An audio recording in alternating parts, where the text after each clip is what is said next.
समाचार सेवा प्रभाग से प्रस्तुत है हमारा साप्ताहिक कार्यक्रम पब्लिक स्पीक।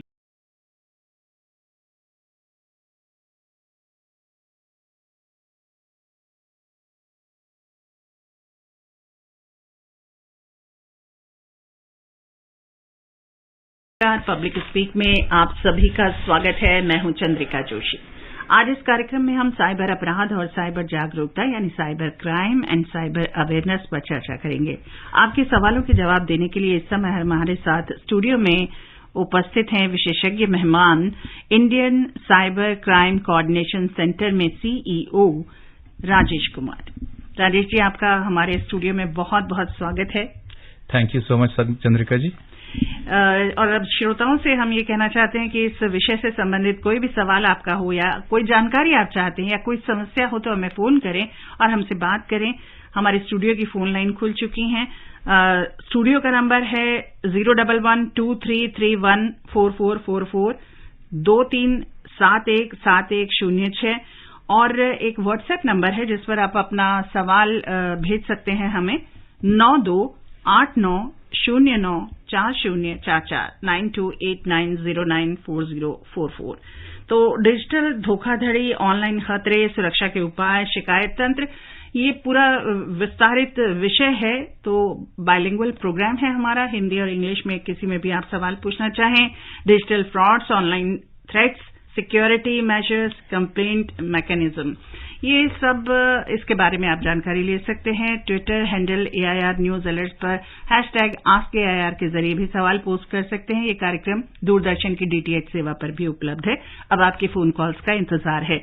साइबर शब्द सूचना प्रौद्योगिकी यानी कंप्यूटर के साथ संबंध बताता है और इसमें बहुत सारी व्यवस्थाएं जैसे डाटा संग्रह, उसकी सुरक्षा, डाटा लिंक। तो साइबर अपराध को जो आम लोग समझते हैं वो एक ऐसा अपराध है जो कंप्यूटर और नेटवर्क से जुड़ा हुआ है। किसी भी कंप्यूटर से किया गया साइबर अपराध क्राइम की श्रेणी में आता है। तो जागरूकता तो जरूरी है ही इससे लड़ने के लिए, लेकिन हम राजेश जी से जो पहला सवाल पूछेंगे वो ये कि आपका जो ऑर्गेनाइजेशन है वो इस दिशा में कैसे काम करता है? जी, हमारी संस्था का नाम जैसा आपने बताया कि Indian cyber crime coordination centre है। तो अगर आप देखें तो देश में 36 स्टेट्स और यूनियन टेरिटरीज हैं और सबकी अपनी अपनी पुलिस फोर्सेस हैं। अगर हम अपने संवैधानिक तंत्र को देखें तो जो क्राइम का जो इन्वेस्टिगेशन का जो दारोमदार है वो राज्य की पुलिस फोर्स पर होता है। लेकिन साइबर क्राइम ऐसा है कि इसमें राज्यों को आपस में सहयोग करने की आवश्यकता पड़ती है, राज्यों को केंद्रीय संस्थाओं के साथ सहयोग करनी पड़ती है और जो सोशल मीडिया के प्लेयर्स हैं या फिर IT इंटरमीडिएट जिनको हम कहते हैं उनसे भी काफी काम पड़ता है। और आजकल तो हम देख रहे हैं कि अंतर्राष्ट्रीय सहयोग की भी काफी आवश्यकता है। इसलिए एक ऐसी संस्था की आवश्यकता महसूस की गई जो कि एक तरह का समन्वय का काम कर सके। तो हमारा जो काम है, हमारी संस्था का काम, वो मुख्यतः विभिन्न संस्थाओं के बीच में साइबर क्राइम के रोकथाम के लिए समन्वय स्थापित करना है। जी। तो हम अलग अलग संस्थाओं की समस्याओं को सॉल्व करने की कोशिश करते हैं। देखिए, इस बीच हमारे पहले श्रोता हमसे जुड़ चुके हैं। मुजफ्फरपुर से मोहम्मद अमानुल्लाह जी हैं हमारे साथ। आपका स्वागत है कार्यक्रम में। पूछिए सवाल अपना।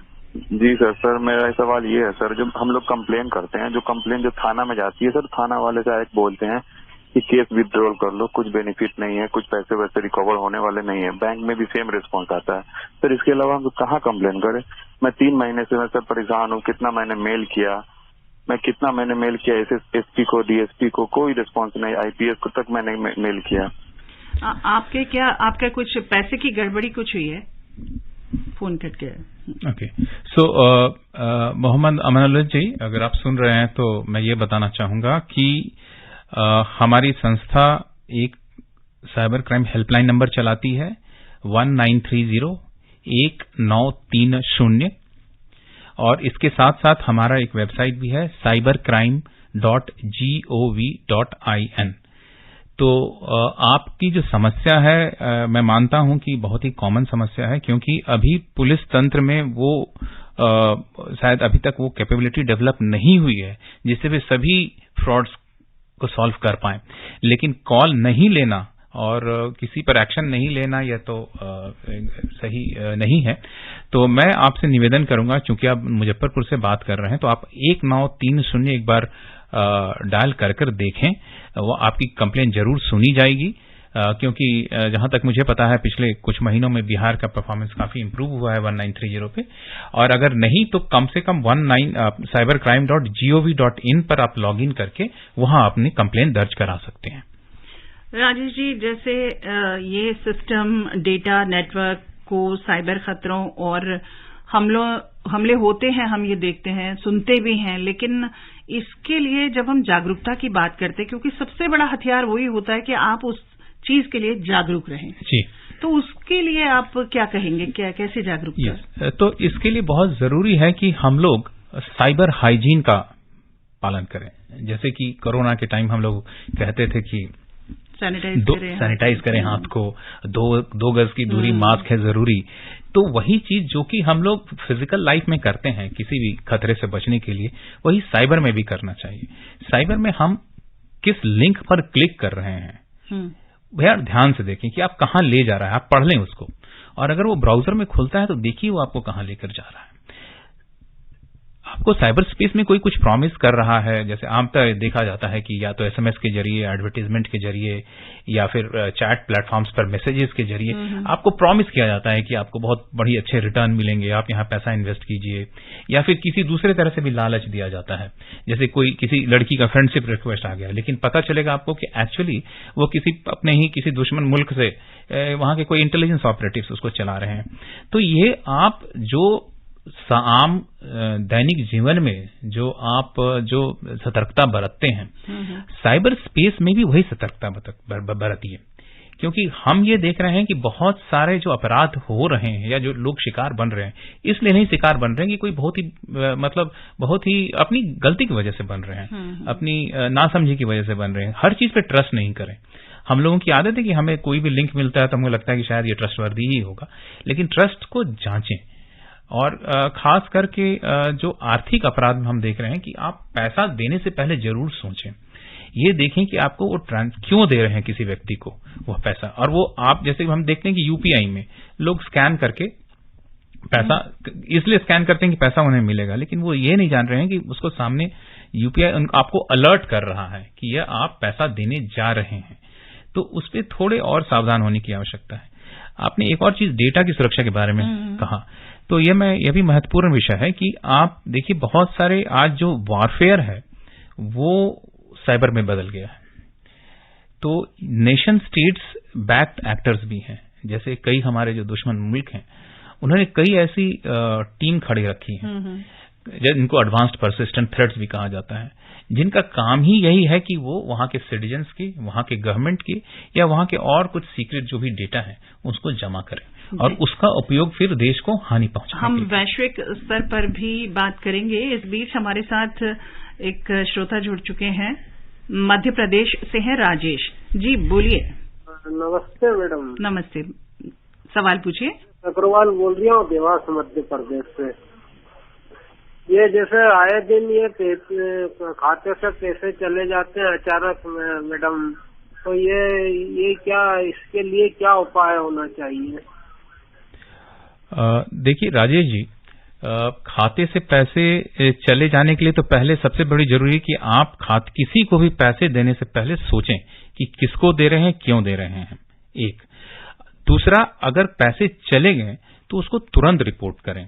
देखिए आजकल सारे ट्रांजैक्शन डिजिटल होते हैं, तो एक खाते से दूसरे खाते, तीसरे, और वहां से फिर एटीएम के द्वारा या किसी और जरिए से पैसे का फाइनेंशियल सिस्टम से बाहर निकलना बड़ा आसान है। इसलिए जरूरी है कि आप जल्दी से जल्दी, जैसे आपको पता चले, इमीडिएटली हमारे 1930 कॉल सेंटर पे, या इससे मैंने पहले कहा cybercrime.gov.in पे कंप्लेन करें। साथ ही अपने बैंक को भी सूचित करें। हमारे यहाँ कंप्लेन करने से कोशिश हमारी रहती है कि हम उस पैसे को फाइनेंशियल सिस्टम में ही रोक लें, उसको ब्लॉक कर दें, ताकि वो किसी भी तरीके से एटीएम के द्वारा या किसी खरीदारी के द्वारा वह सिस्टम से पैसा बाहर नहीं निकल पाए। तो ये बहुत जरूरी है कि आपके साथ जो हुआ है अपराध, उसको जल्द से जल्द आप 1930 पे या cybercrime.gov.in पे या अपने बैंक को सूचित करें।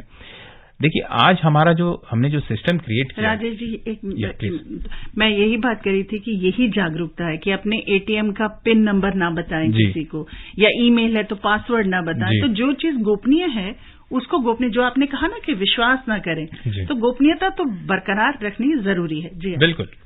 तो मैं कह रहा था कि हमने एक और पहल की है कि हमने सारे बैंक्स जितने पेमेंट गेटवेज हैं या वैलेट्स हैं, जैसे पेटीएम वगैरह हो गए, तो इन सबको हमने एक प्लेटफॉर्म पर लाके रखा है। और इससे क्या होता है कि सूचना का आदान प्रदान आसान हो गया है। जी, इस बीच हम आगे बढ़ने से पहले एक श्रोता की कॉल ले लेते हैं। हमारे साथ राजस्थान से हैं हीरक पांड्या फोन लाइन पर। जी हीरक जी, अपना सवाल पूछिए। जी नमस्ते। नमस्ते।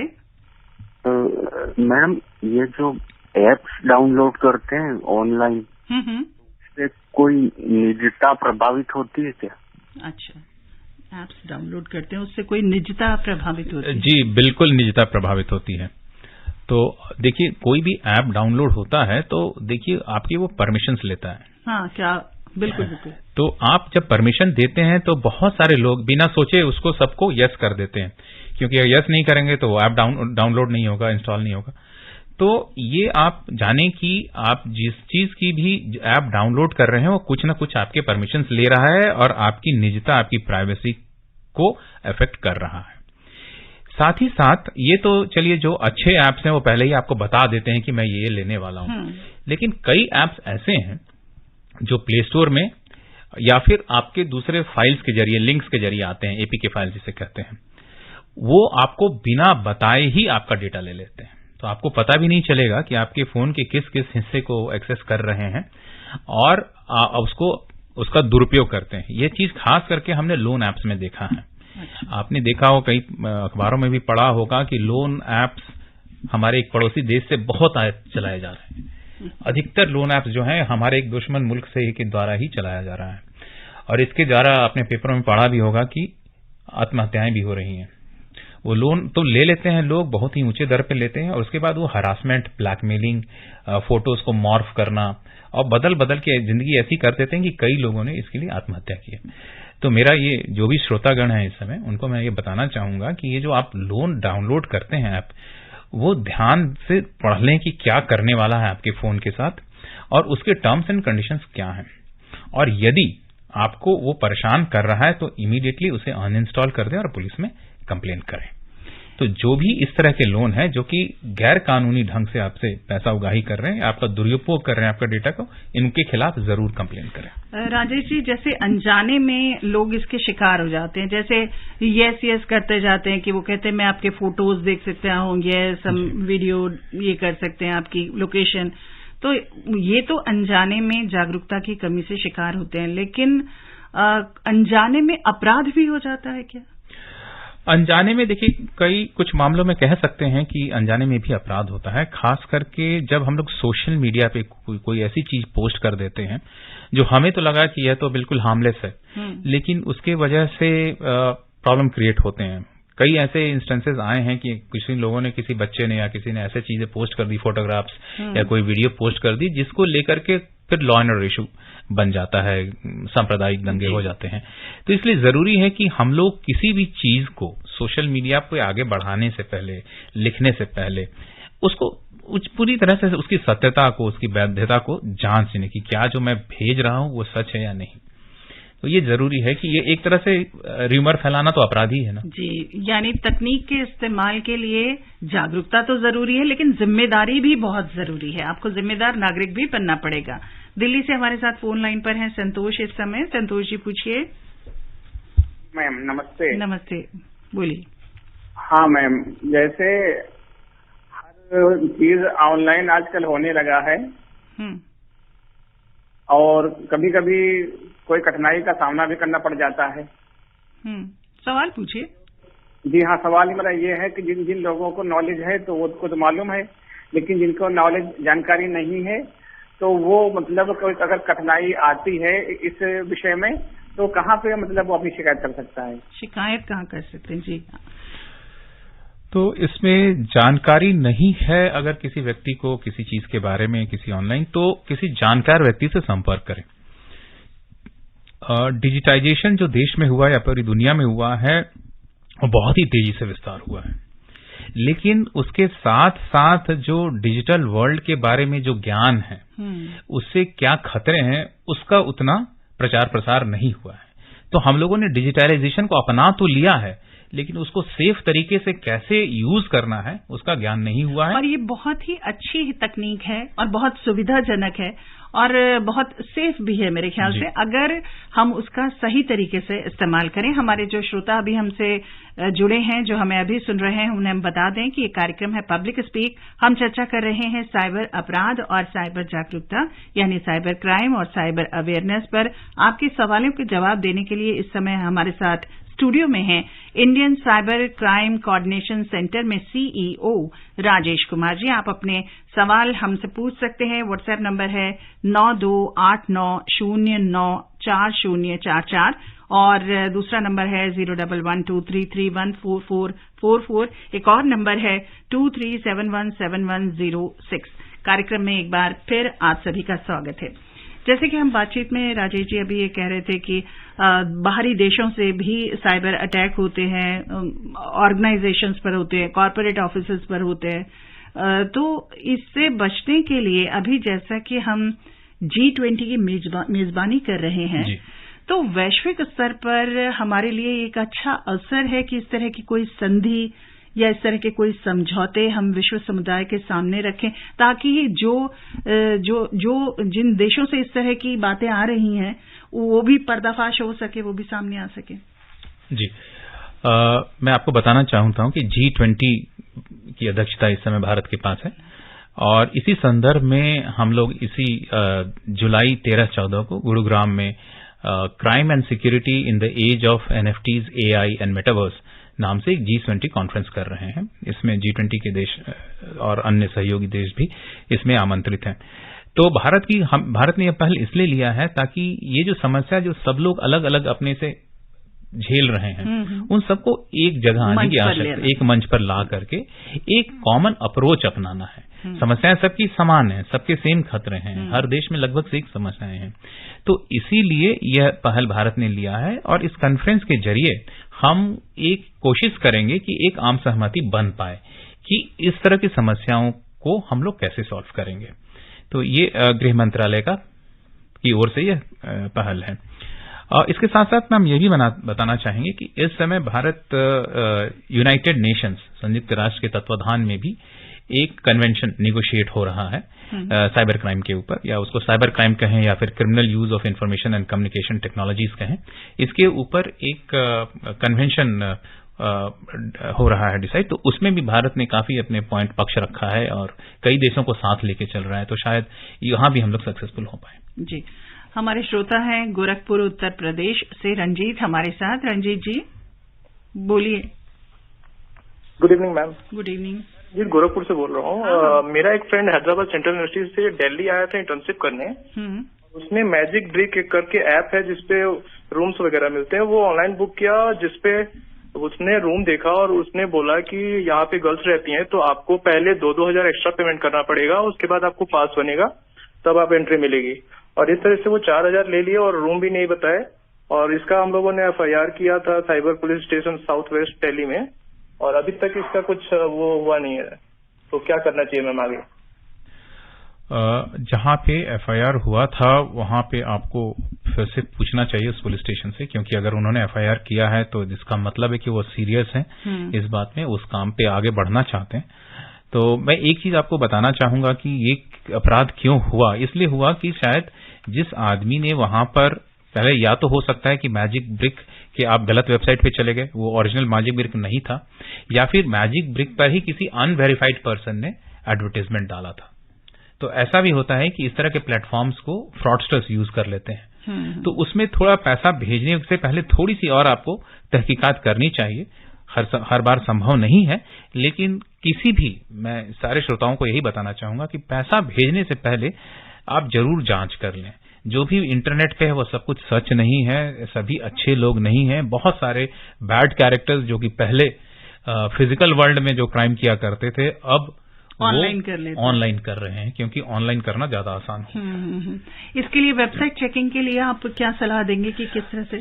सो देखिए, आप ज्यादातर लोग क्या करते हैं, गूगल में जाते हैं, तो इस तरह की जो फिशिंग वेबसाइट्स हैं, उन फिशवाइट की वेबसाइट को आप यूआरएल को ध्यान से अगर पढ़ेंगे तो उसमें अगर ओरिजिनल वो जैसे मैजिक ब्रिक्स है तो उसमें कोई स्पेलिंग मिस्टेक नहीं है ओरिजिनल। इसमें इनमें ये लोग मैजिक को एक जगह कुछ और, डॉट कहीं और, डॉट ब्रिक्स के साथ कुछ और, कहीं कहीं थोड़ा बहुत चेंजेस कर लेते हैं। अच्छा। दूसरा देखते हैं, ज्यादातर आमतौर पाया जाता है कि इसमें सिक्योरिटी नहीं होती है, तो आप ज्यादातर देखेंगे ताले का साइन बना होता है सिक्योर का। जी। तो ओरिजिनल वेबसाइट्स में लगभग सभी में वो ताले का साइट होता ही होता है। जो फिशिंग के लिए कुछ लोग यूआरएल होस्ट करते हैं उसमें वो नहीं दिखेगा आपको, तो वो देख लेना चाहिए। और उसके नीचे के कंटेंट को भी आप देखिए ध्यान से, अगर पढ़ेंगे तो बड़े सारे स्पेलिंग मिस्टेक्स दिखेंगे उसमें, पुअर इंग्लिश, पुअर ग्रामर, ये सारी चीजें। हाँ, कुछ लोग सोफिस्टिकेटेड हो सकते हैं कि उसको भी कॉपी कर लें, लेकिन 95% केसेस में आप अगर ध्यान से देखेंगे वेबसाइट को तो आपको पता चल जाएगा कि ये फिशिंग वेबसाइट है। अच्छा, जो ये वेबसाइट का एड्रेस है उसमें HTTPS ये भी होना चाहिए। ये होना चाहिए, और एक ताले का साइन जरूर बनेगा, एक बंद ताले का साइन जरूर, क्योंकि कई बार ऐड होता है, एडी लिखा होता है उसमें, और उसको आप अगर क्लिक कर देंगे तो गलत है। हाँ, सो ये एक नया तरह का फ्रॉड है। ये फ्रॉडस्टर्स क्या करते हैं कि पैसे दे करके ऐड अपना लगवा लेते हैं, और अगर जो ऐड ज्यादा देगा तो ऑब्वियसली उसकी रैंकिंग ऊपर आएगी, तो सबसे पहले आपको वही दिखेगा। और अब तो आप फिर भी जब आप गूगल पे किसी चीज को सर्च करें तो ध्यान से देख लें कि वो क्या ऐड तो नहीं है, कहीं स्पॉन्सर्ड तो नहीं है, और फिर अगर वो ओरिजिनल है किसी कंपनी का तो डेफिनेटली उन एड वर्ड के बाद ही आएगा। ठीक। अगले श्रोता है रांची से पंकज हमारे साथ। पंकज जी बोलिए। हेलो, नमस्कार मैम। नमस्कार सर। नमस्कार।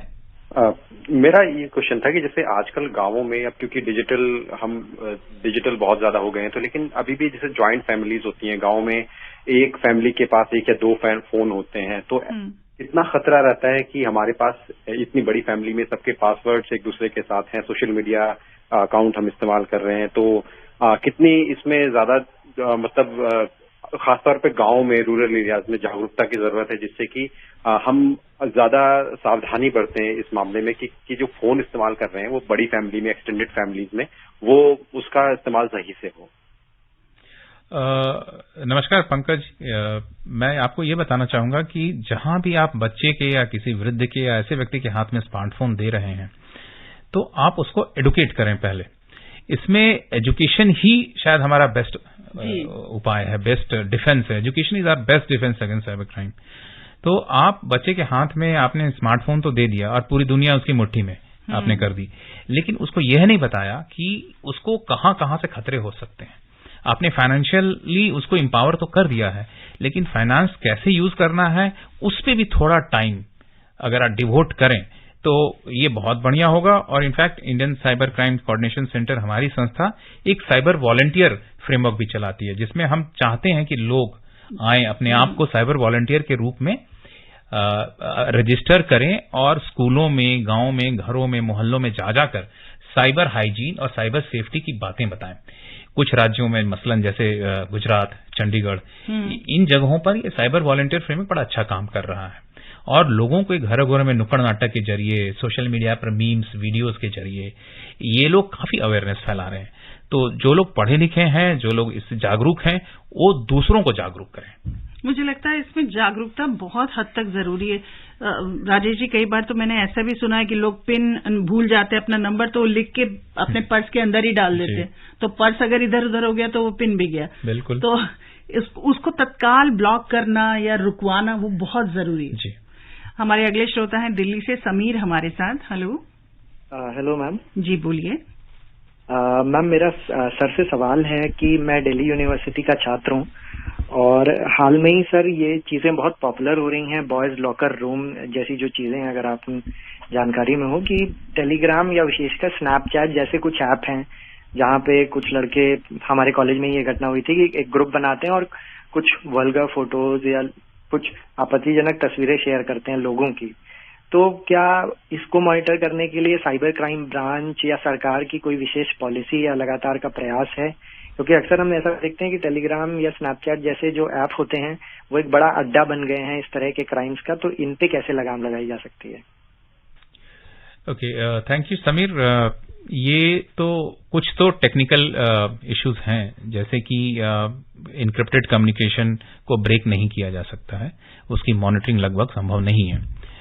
लेकिन अगर कोई व्यक्ति रिपोर्ट करता है या हमारी दृष्टि में आता है किसी तरह से कि इस टेलीग्राम ग्रुप में या फिर इस बॉयज लॉकर रूम जैसे अब कह रहे हैं, इसमें कोई इलीगल चल रहा है, तो उसके ऊपर भी कानूनी कार्रवाई की जा सकती है और की जाती है।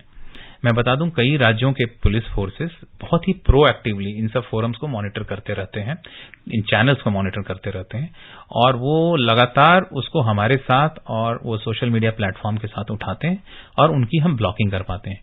कई केसेस में जहां की परपेट्रेटर आइडेंटिफाई हुआ है, वहां पे अरेस्ट भी हुए हैं, क्रिमिनल केसेस भी हुए हैं। तो मैं आपको कहना चाहूंगा कि अगर आपके या किसी भी व्यक्ति की दृष्टि में आता है तो उसको जरूर फ्लैग करें, आप जरूर रिपोर्ट करें।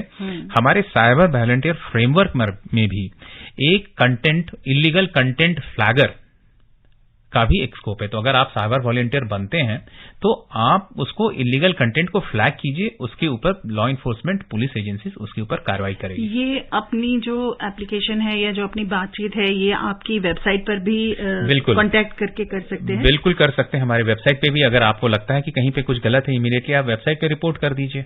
जी। अगले श्रोता है रघुविंदर दिल्ली से। हेलो। नमस्कार मैडम। नमस्कार, बोलिए।